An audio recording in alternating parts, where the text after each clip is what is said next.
What's up, guys? This is TheRealQwade with another Halloween tournament challenge video. I'm against TheAlphaRanger in this one. So real quick, looking at the team, he's got I don't like the looks of this team. Genesect is... Frankly, I think Genesect should be in the Uber tier. So it's just a matter of time, I think, before he gets there. Latios has a lot of power to him. Gliscor is always scary, and Heatran. Mamoswine hits a lot of my team pretty good, so... we'll see how it goes here. I'm sure you guys already know the result of this, but I'll give you my commentary sort of as it happens. So I decide to lead with Zoroark. I figured I was a pretty decent matchup against most of his team with Zoroark, but he goes for Genesect, so I'm thinking probably get a Flamethrower in. But I think he's Choice Scarfed because he outspeeds me, proceeds to one-shot my Zoroark. So I'm thinking, oh, this is awesome. It's pretty much all downhill from here. He's already got a 1-0 lead. This team is completely untouched. I've lost one of my awesome attackers that would have maimed probably half of his team. He would have taken out Jellicent, Heatran. Could have taken a big chunk out of Gliscor too. But now Zoroark is out of the picture. So he U-turns to Gliscor. I send in Vaporeon. I'm figuring I'll scare him away. He actually stays in, goes for the Toxic. I don't know if I like that play because he's going to fall to an Ice Beam real easily. Double weakness. His special defense isn't great. So,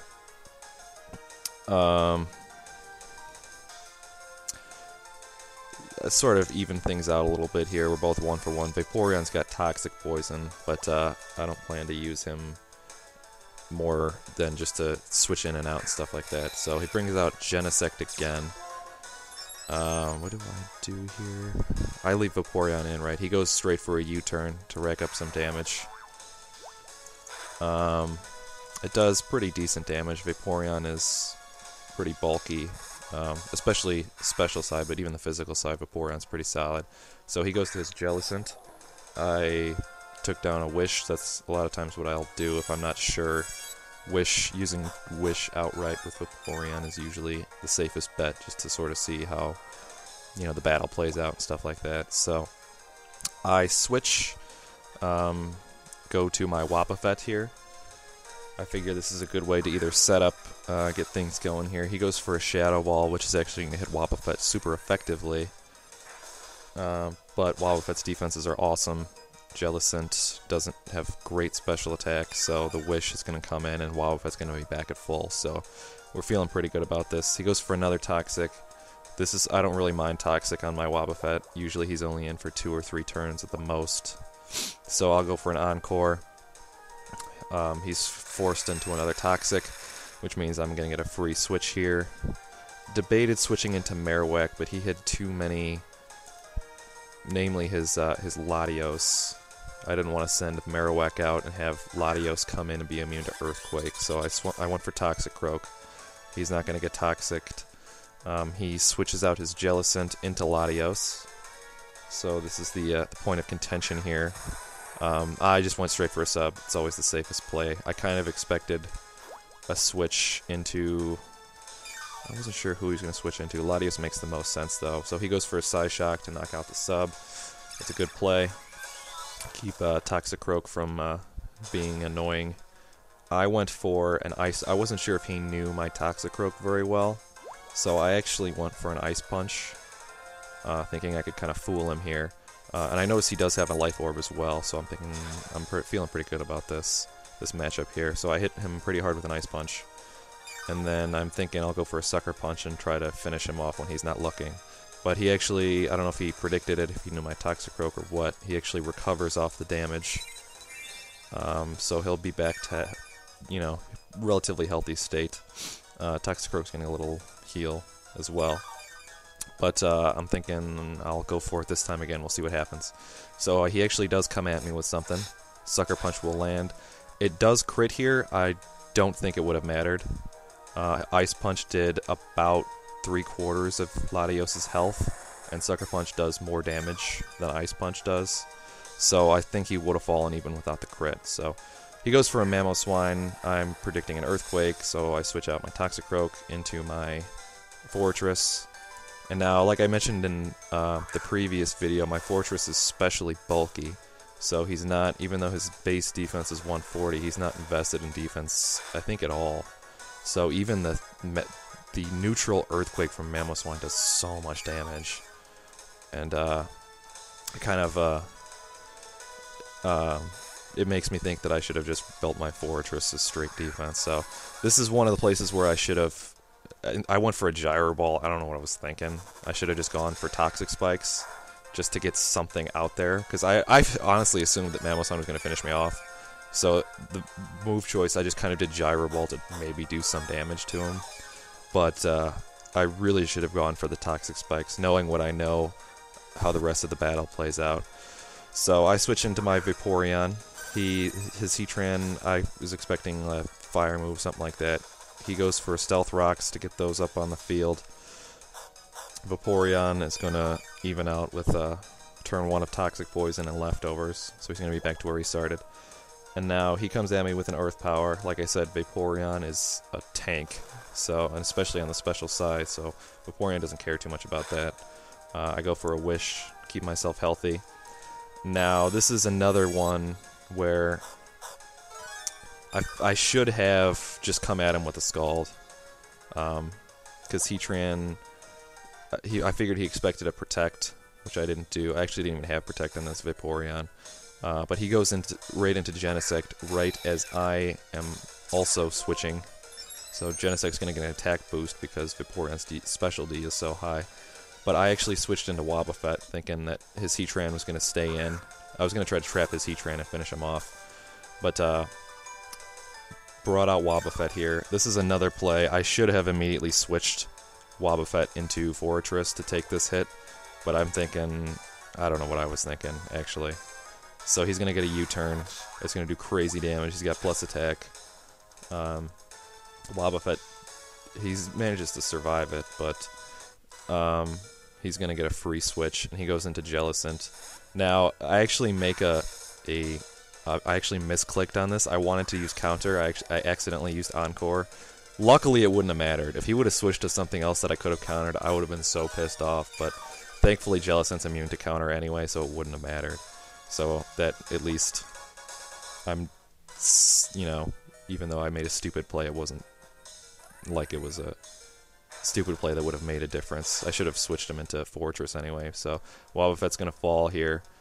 I go to Marowak. Marowak's got crazy attack. He's going to outspeed Jellicent. My Marowak actually has full speed investment, so I'm going to go for the Bone Meringue. I'm hoping to knock him out. If I can knock out this Jellicent, then this is going to be great. But he doesn't. He gets him so close, but he doesn't. And again, if I had up the Toxic Spice from before, Marowak would have been able to finish him here.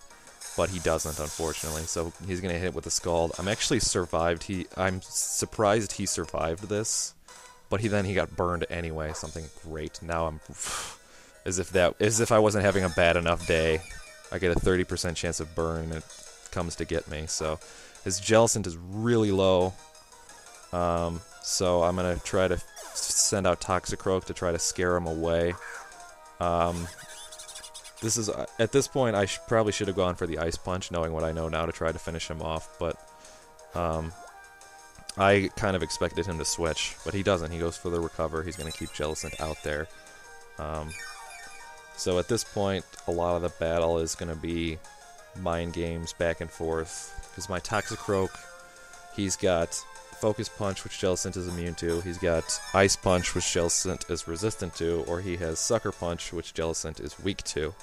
So pretty much for the next, I don't know, 6, 7, 8 turns, it's going to be mind games between when he uses Shadow Ball, when I use Sucker Punch, when I use Substitute, when he uses Recover, stuff like that. So I don't really need to speak on much of this. We pretty much know each other's move pool at this point, and in this point in the battle, it's all a guessing game and pretty much luck that, you know, who's going to make the right move at the right time. So I'll just kind of leave it at that for now.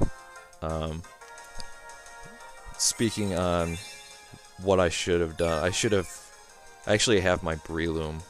I found him in, I think he was in my Platinum game. If I would have had my Breloom on this team, I think I would have done a little bit better instead of my Toxicroak, but, you know, you live and learn. So, like I said, this isn't my optimized team, especially with Marowak on it. Marowak's not a I like to use him, but I don't think he's very good. I've been messing around on Pokemon Showdown, trying to get some new team ideas and stuff like that. I want to have my Eevee team, but it's too easy to set up on, so I'm trying to come up with a good idea for a really fun team to use all the time, so we'll see how that goes. Maybe I'll come up with something soon and post some ideas on it. So there's not really much going on at this point. I'm just sort of talking over it because there's nothing happening. It's Shadow Balls and Sucker Punches and Ice Punches and crap like that. The match is pretty much over at this point because his Jellicent's is going to be real hard for me to bring down, even with Toxicroak and a super effective attack. So in the case that I do manage to bring it down, I still have to deal with Genesect and Heatran and I don't even remember his other Pokemon. Yeah, I don't remember. But with basically just Toxicroak, because Vaporeon is largely useless at this point. After Stealth Rock's damage, he's going to come in with maybe like 50 hit points, plus he's Toxic Poisoned. And Fortress, the Fortress I brought into this tournament is frankly not the Fortress that anyone should be using, because it's not trained very well. I need to... And he's even got he's got a sassy nature on him too, so I pretty much have to make another one. But Toxicroak finally goes down, so we're finally nearing the end here. So I've got Vaporeon, whose only offense is either Scald or Ice Beam, which Jellicent resists them both, and Fortress, whose only offense is Gyro Ball, which Jellicent also resists. So there's nothing I can really do at this point. If Marowak had been able to finish off Jellicent, it would have been different. If what else happened? I don't even remember. This is just a very frustrating battle for me. I made a lot of decisions I shouldn't have. I would have switched out Wobbuffet so he didn't take such a powerful U-turn to the face. I lost a lot of health on that I really shouldn't have. So I go for the Rapid Spin at this point. This is my way of saying good game because I know there's nothing I can really do. It's a formality. I don't want to make it last any longer than it needs to. So good game to TheAlphaRanger. I don't know who's going to win the tournament at this point. I'm recording this before the tournament is finished, but this is a real scary team, so I would not be surprised if he does end up winning the whole thing. So hopefully I'll have some other fun videos. Maybe I should have another competitive analysis up by the time this video airs. I need to make the slides for that and record the audio. But these are just mental notes for me. Anyway, guys, thanks for watching, and I will see you later.